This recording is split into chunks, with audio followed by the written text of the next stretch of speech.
देश की नारी शक्ति के लिए सभी सांसद मिलकर के नए प्रवेश द्वार खोल दें, इसका आरंभ हम इस महत्वपूर्ण निर्णय से करने जा रहे हैं। मैं नारी शक्ति बंधन अधिनियम 2023 के समर्थन में खड़ी हुई हूँ।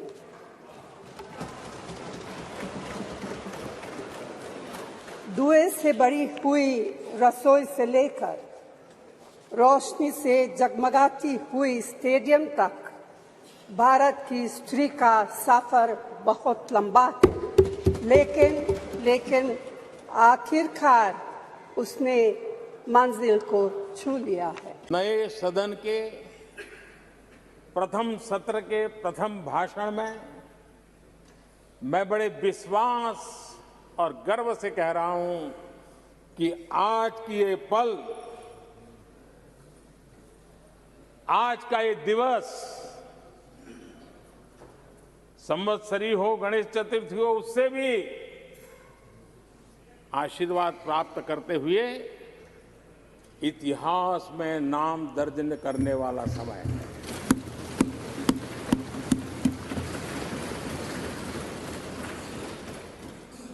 हम सब के लिए पल गर्व की पल है। अनेक वर्षों से महिला आरक्षण के संबंध में बहुत चर्चाएं हुई हैं, बहुत वाद विवाद हुए हैं। महिला आरक्षण को लेकर संसद में पहले भी कुछ प्रयास हुए हैं। 1996 में इससे जुड़ा बिल पहली बार पेश हुआ था। अटल जी के कार्यकाल में कई बार महिला आरक्षण का बिल पेश किया गया, कई बार, लेकिन उसे पार कराने के लिए आंकड़े नहीं जुटा पाए और उसके कारण वो सपना अधूरा रह गया। महिलाओं को अधिकार देने का, महिलाओं की शक्ति का उपयोग करने का वो काम, शायद ईश्वर ने ऐसे कई पवित्र काम के लिए मुझे चुना है।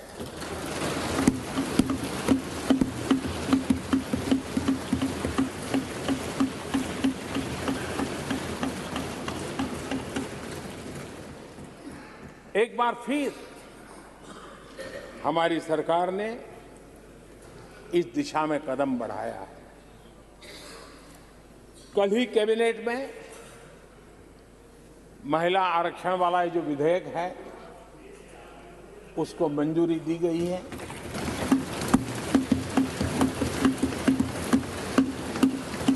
आज 19 सितंबर की ये तारीख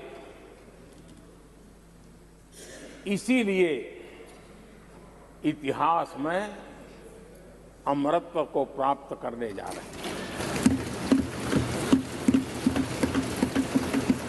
आज जब महिलाएं हर सेक्टर में तेजी से आगे बढ़ रही हैं, नेतृत्व कर रही हैं,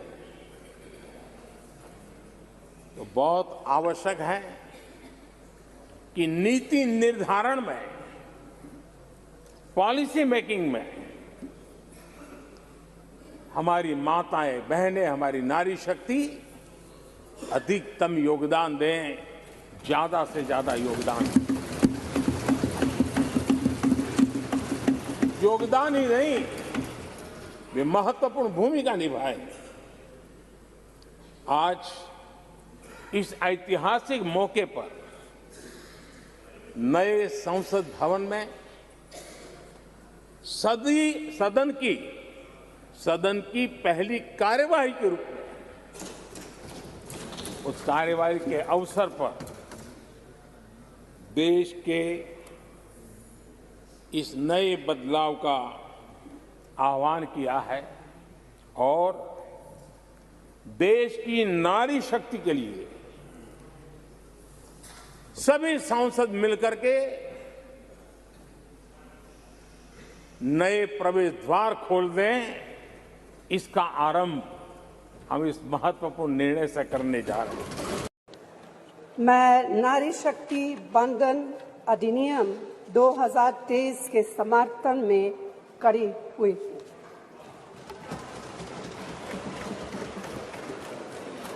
धुएं से भरी हुई रसोई से लेकर रोशनी से जगमगाती हुई स्टेडियम तक भारत की स्त्री का सफर बहुत लंबा है, लेकिन आखिरकार उसने मंजिल को छू लिया है।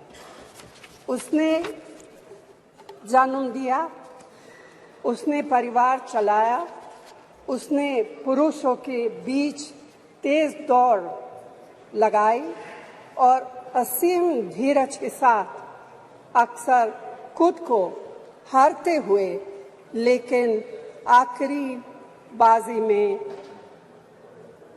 जीतते हुए देखा। भारत की स्त्री के हृदय में महासागर जैसा धीरज है। उसने खुद के साथ हुई बेईमानी की शिकायत नहीं की और सिर्फ अपने फायदे के बारे में कभी नहीं सोचा। उसने नदियों की तरह सबकी भलाई के लिए काम किया है और मुश्किल वक्त में हिमालय की तरह अडिग रही। स्त्री के धैर्य का अंदाज लगाना नामुमकिन है। वह आराम को नहीं पहचानती और तक जाना भी नहीं जानती। हमारे महान देश की माँ है स्त्री, लेकिन स्त्री ने हमें सिर्फ जन्म ही नहीं दिया है, अपने आंसुओं खून पसीने सींचकर हमें अपने बारे में सोचने लायक, बुद्धिमान और शक्तिशाली भी बनाया है। अध्यक्ष महोदय, स्त्री का मेहनत, स्त्री का गरिमा और स्त्री के त्याग की पहचान करके ही हम लोग मनुष्यता की परीक्षा में पास हो सकते हैं। आज़ादी की लड़ाई और नए भारत के निर्माण के हर मोर्चे पर स्त्री पुरुष के साथ कंधे से कंधा मिलाकर लड़ी है।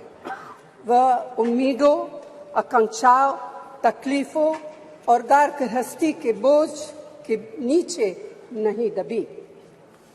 सरोजिनी नायडू, सुचेता कृपलानी, अरुणा असफ अली, विजयलक्ष्मी पंडित, राजकुमारी अमृत कौर और उनके साथ तमाम लाखों महिलाएं से लेकर आज की तारीख तक स्त्री ने कठिन समय में हर बार महात्मा गांधी, पंडित जवाहरलाल नेहरू, सरदार पटेल, बाबा साहब अम्बेडकर और मौलाना आजाद के सपनों को जमीन पर उतार कर दिखाया है।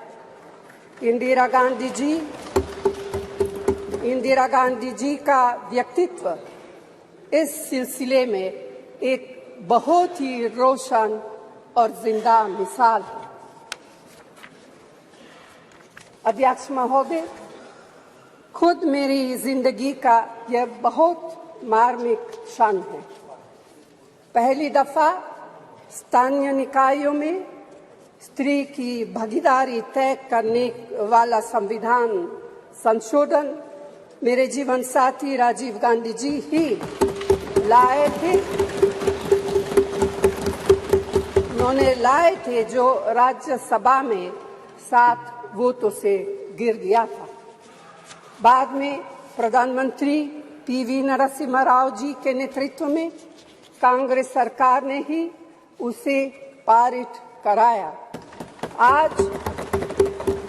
आज उसी का नतीजा है कि देश भर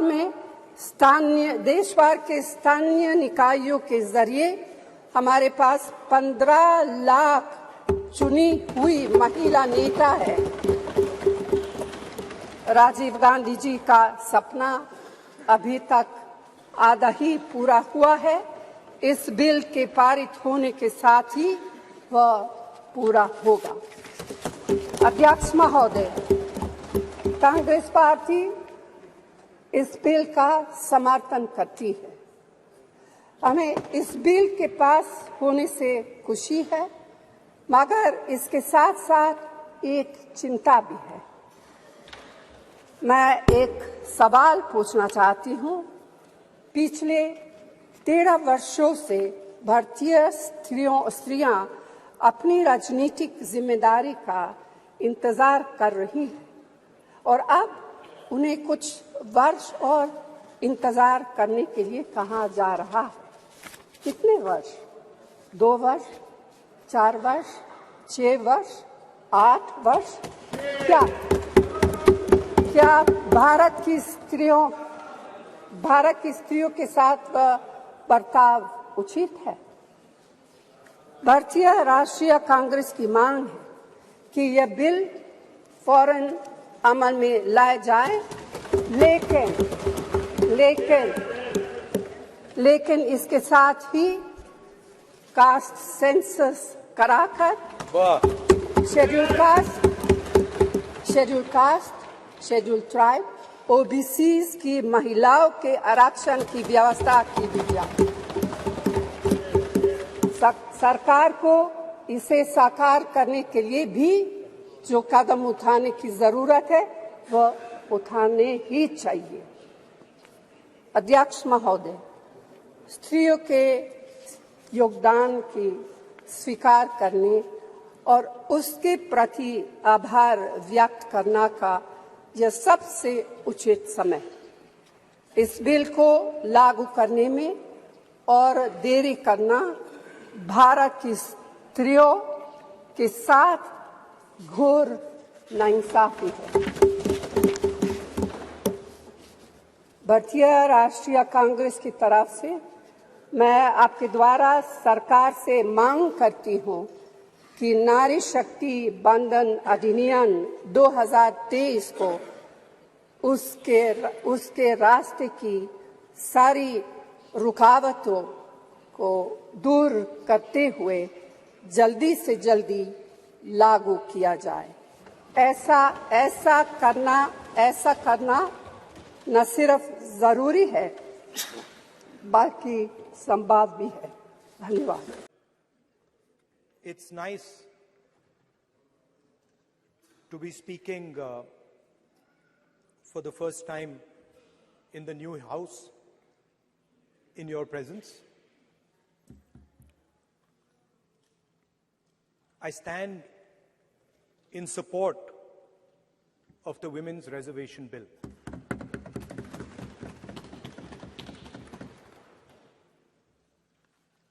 Yesterday, I was listening to the discussion, and the issue of the Sengol came up. And there was a conversation, a to and fro, about the Sengol. And also a little bit about the conversation about the transfer of power from the British to the people of India. Before handing over power to the people of India, the British asked the leadership of the freedom movement, who are we going to transfer power to? And of course there was a little bit of arrogance in this statement, because they viewed India as a poor country. And the revolutionary answer that our freedom fighters gave was, we are going to transfer power to the people of India. So we became a country that from its inception gave the vote to all our women. And this was a revolutionary thing at the time. we also gave the vote to every single community. And the vote was a mechanism of transfer of power. It was designed to further transfer power to the people of India. And if you look at the journey from independence, it's been that journey. It's been a constant transfer of power, more and more and more power to the people of India, on one side. And on the other side,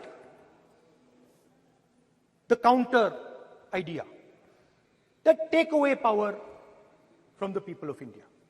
This is the fight that is going on. And in fact, in many ways, it is the fight that is taking place today. Huge step forward in the transfer of power to the women of India was Panchayati Raj, where they were given reservation and they were allowed to enter the political system at scale. And this is another step. It's a big step. It is not a small step. And I'm sure everybody in this room, the treasury benches, the opposition, everybody agrees that this is a very important step for the women of our country. They fought for independence. They are as capable as any man, in many ways more capable, and should be given as much space as they possibly can be given. There is one thing, in my view, that makes this bill incomplete. I would like to have seen OBC reservation included in this bill. I think it is very important that a large chunk of India's population, large chunk of India's women should have access to this reservation. And that is missing in this bill. There are also two things that seem strange to me. One is the idea that you require a new census to implement this bill. And the second is that you require a new delimitation to implement this bill. In my view, it is quite simple. This bill can be implemented today by giving 33% of the seats in the Lok Sabha and the Vidhan Sabha to India's women. And so I wonder if this is not designed to push the ball forward. To push the ball forward 7, 8, 9 years, and then let this thing play out the way it does. I know my friends tend to like to take the attention of people away from other issues. You know, there is of course the Adani issue, which is they always want to take the attention away. But there is another, I would like to say that. One of the things that, this is quite a nice building, nice peacocks, nice peacock feathers on the ground, nice peacock feathers in the chair. It's a nice, tasteful building. But frankly, I would have liked to see the President of India in this process. The President of India is a woman. She represents the tribal community, and it would have been befitting to have her visible in this transfer from one house to the other. So, one of the things that the government likes to distract from, of course, is Mr. Adani. And there is another thing that the government likes to distract everybody from. And that thing is called the caste census. For some years, the moment the opposition raises the issue of caste census, the BJP tries to create a new distraction, a new sudden, event, so that the OBC community and the people of India look the other way. In my research for this speech, I took a look at the different institutions that define how our country moves forward. There are many.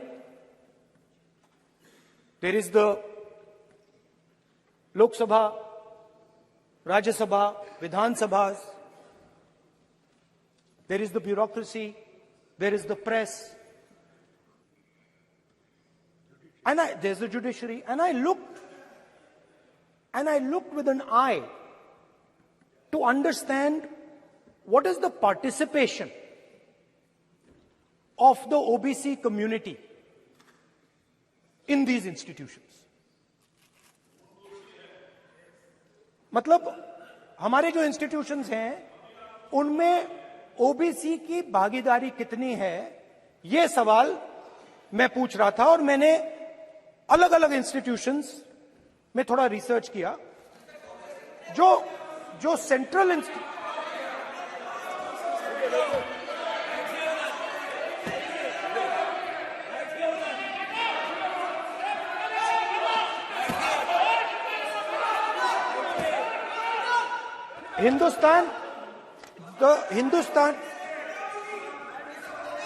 the central, don't worry, don't be scared, we are discussing, डरो मत, हम caste census की बात कर रहे हैं, डरो मत.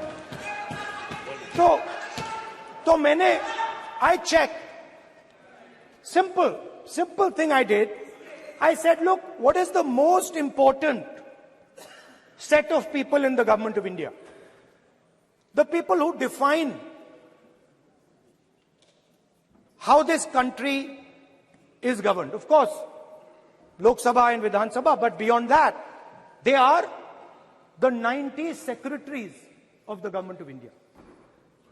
90 people, secretaries, are responsible for managing the core of the government of India. And I asked myself the question, how many of the 90 people come from the OBC community? And I was shocked and shattered by the answer. मैंने ये सवाल पूछा कि ये जो 90 secretary हैं, ये जो हिंदुस्तान की सरकार को चलाते हैं, जो बजट को चलाते हैं, इनमें से ओबीसी कितने हैं? नरेंद्र मोदी जी प्रधानमंत्री हैं, ओबीसी के लिए काम करते हैं. मैंने ये सवाल पूछा. मैं आपको जवाब देना चाहता हूं, हिंदुस्तान के सेक्रेटरीज 90 में से सिर्फ 3 ओबीसी से हैं. और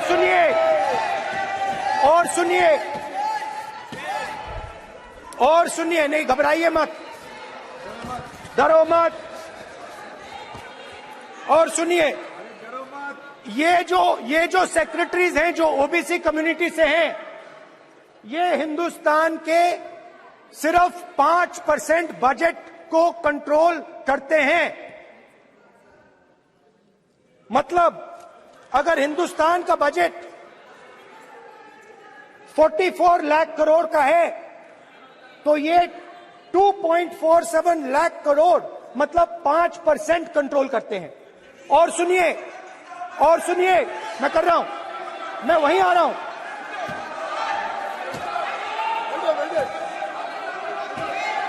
मतलब ये जो है आप ओबीसी की बात नहीं सुनना चाहते, ओबीसी की बात नहीं सुनना चाहते, ओबीसी की बात नहीं सुनना चाहते, ओबीसी की बात नहीं सुनना चाहते. आप ओबीसी के खिलाफ है, आप ओबीसी के खिलाफ है, ओबीसी के खिलाफ है, आप ओबीसी के अधिकार के बारे में नहीं सुनना चाहते, ओबीसी के बारे में नहीं सुनना चाहते, के प्रति न्याय नहीं चाहते, ओबीसी के प्रति न्याय नहीं होना चाहिए। ये सी दे नॉट शोइंग ये जो है, हाँ, मैं माननीय सदस्यों से आग्रह करूंगा, एक मिनट रुकिए। माननीय सदस्य से मैं आग्रह करूंगा, एक तो ये महिला आरक्षण बिल है और दूसरा सभी माननीय सदस्य समान है। डरो मतो ये शब्द इस पार्लियामेंट में नहीं बोलना चाहिए।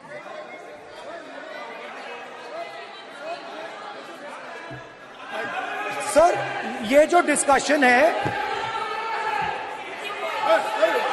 Sir, speaker sir, this discussion,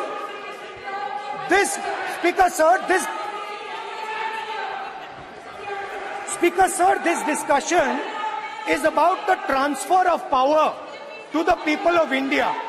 The women being one group of the people of India and the OBC community being another group of the people of India. And I am elaborating that the OBCs of this country and control and define 5% of India's budget. This is an insult and a shame to the OBC community. ये OBC community का अपमान है। तो सवाल उठता है कि इस देश में कितने OBC हैं, कितने दलित हैं, कितने आदिवासी हैं, और उस सवाल का जवाब सिर्फ कास्ट सेंसस से मिल सकता है।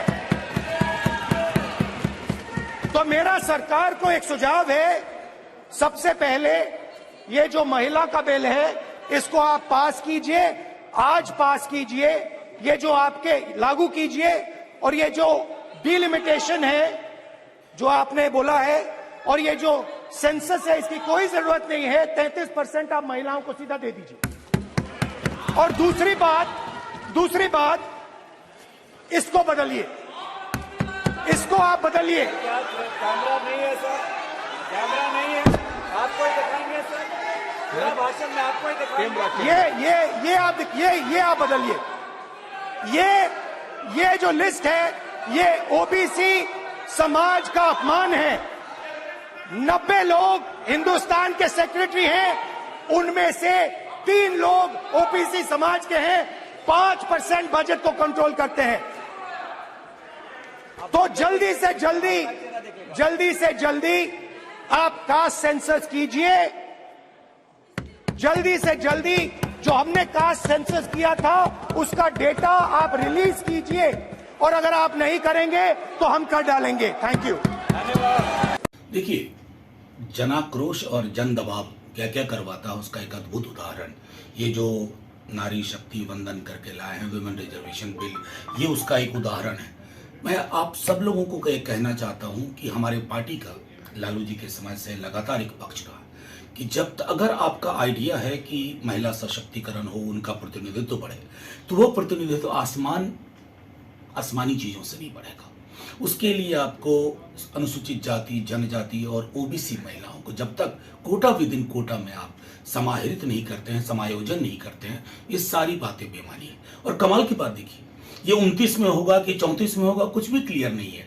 तो मैं तो मानता हूं कि ये एक पोस्ट डेटेड कमिटमेंट है एक ऐसी सरकार द्वारा जिसकी साख बिल्कुल नहीं है। साख खो चुकी सरकार जब इस तरह की बात करती है, और वो भी बिना इस तरह के मुद्दों का समायोजन के, इन वर्गों के समायोजन के, तो हंसी आती है।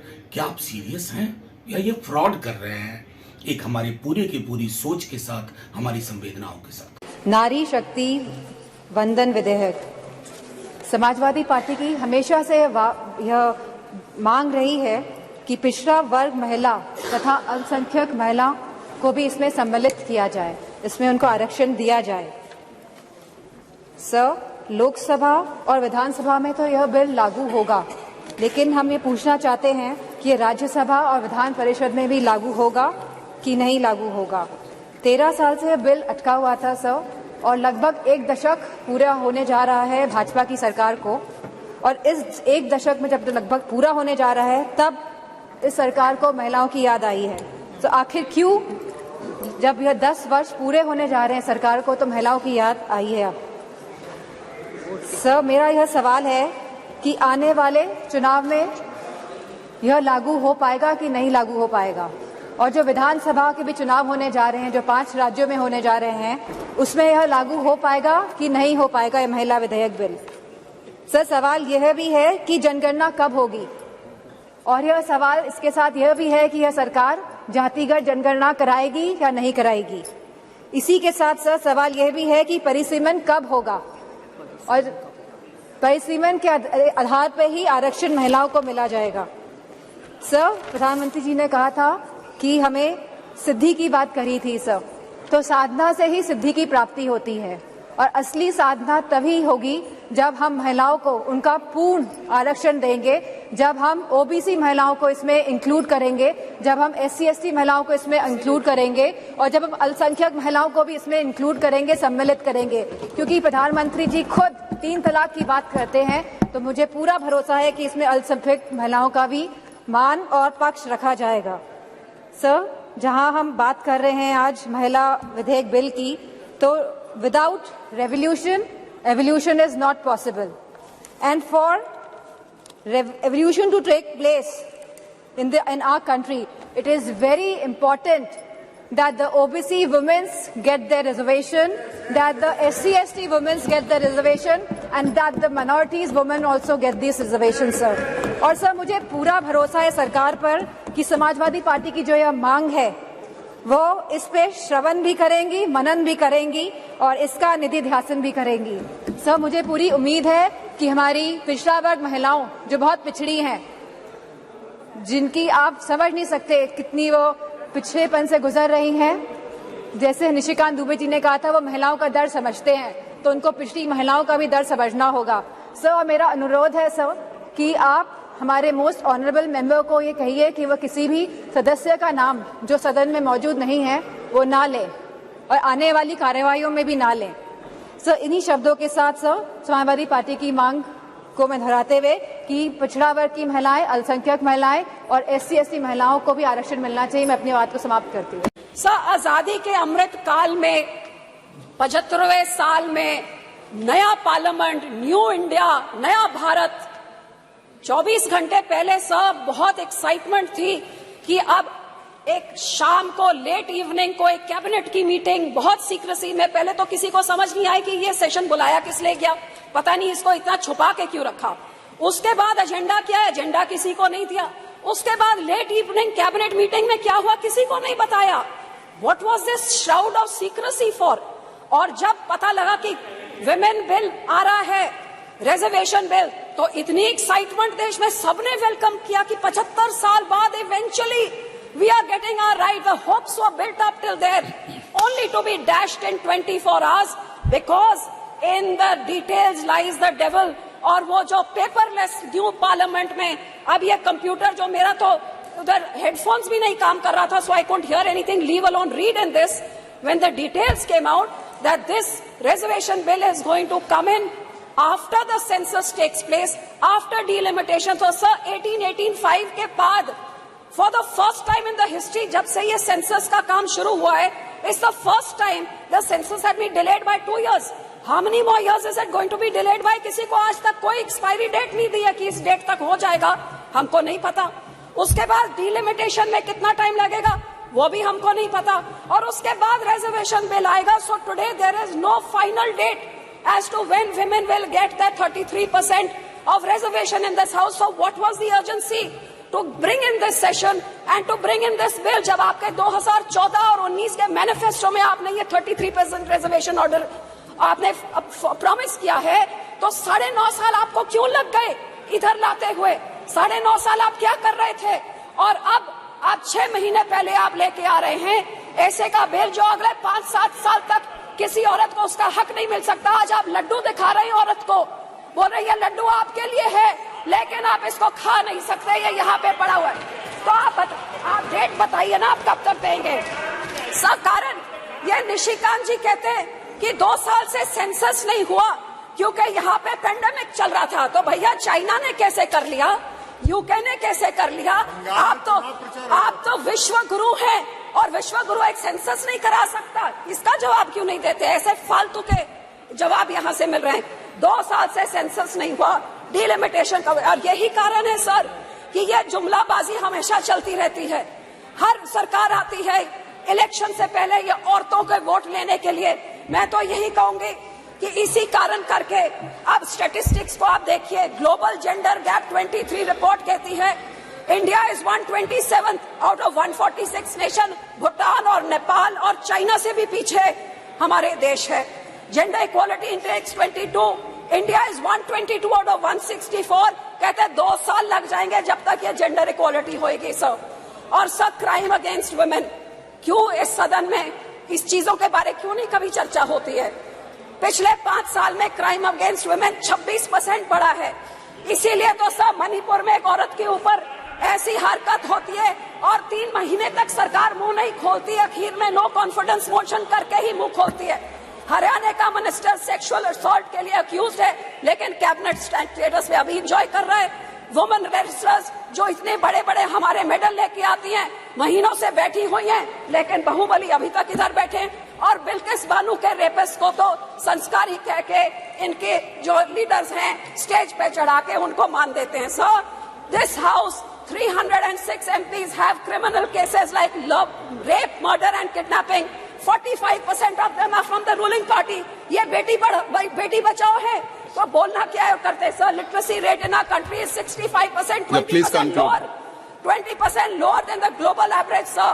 एंड हेल्थ तो क्या है? India is the last in the global gender gap index of health and survival index, last out of all the nation sir. So sir, आपके देश में लॉकडाउन आप घंटों में कर सकते हैं, आप यहाँ पे नोटबंदी घंटों में चुटकी में मार के कर सकते हैं, आप जल्दी जल्दी GST ला सकते हैं, तो ये वुमेन रिजर्वेशन बिल क्यों नहीं ला सकते?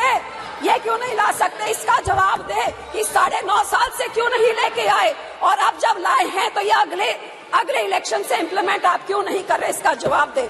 सर, मैं तो यही कहना चाहूंगी कि हम तो SGPC हमारे सिखों के गुरुओं के टाइम से हमेशा, हमारे पहले गुरु ने 550 साल पहले बोला था औरतों को सत्कार्य सो क्यों मंदा खिज जमे राजान। हमारे सेकंड गुरु ने विमेन लिटरेसी को इनकरेज किया। हमारे थर्ड गुरु ने सती जैसी प्रथा, फीमेल चाइल्ड मैरिज, पर्दा सिस्टम सब बैन किया। हमारे फोर्थ गुरु ने डाउरी के खिलाफ हमें सिखाया, और हमारे 10th गुरु ने जब खालसा पंथ बनाया तो माता साहेब कौर से पतासे डाल के पूरे पंथ को बोला कि औरत तुम्हारी माँ की तरह है। और इसीलिए हमारा श्रोमणी गुरुद्वारा प्रबंधक कमेटी, जो only in the world, the only institution which is voted by the Sikhs to run it, gave voting rights to Sikh women in 1925, even before the country got its independence. हमने अपनी औरतों को voting rights हमारी community ने दी थी। And sir, this is Shromani Akali Dal is the first party in the country. In 2012, we made the first finance minister. Yes, please conclude. इतने बड़े होके बाद में लेके आए, उससे पहले तो हम लेके आए हैं। So sir, being a woman, I definitely support this bill, but I will end by saying कि महिला आरक्षण बिल तुरंत लागू करो। Vote No, you can't show the placards. महिला को उसका हक दो। मोहम्मद बशीर जी, हक देना है तो कोई बात होती है, नहीं तो जैसे से जुमलाबाजी है तो फिर जुमले में तो doubling farmers income, Beti Bachao, स्वच्छ भारत, अच्छे 15 लाख बहुत सुन लिया, और ये जुमला